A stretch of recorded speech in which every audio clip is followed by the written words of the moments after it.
Welcome. In front of me is a Motorola Moto E6s, and today I will show you how you can format your SD card.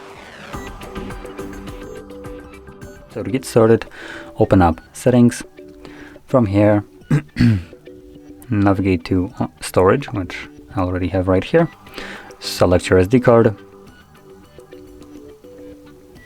Tap on the three dots, and then select Storage Settings and Format.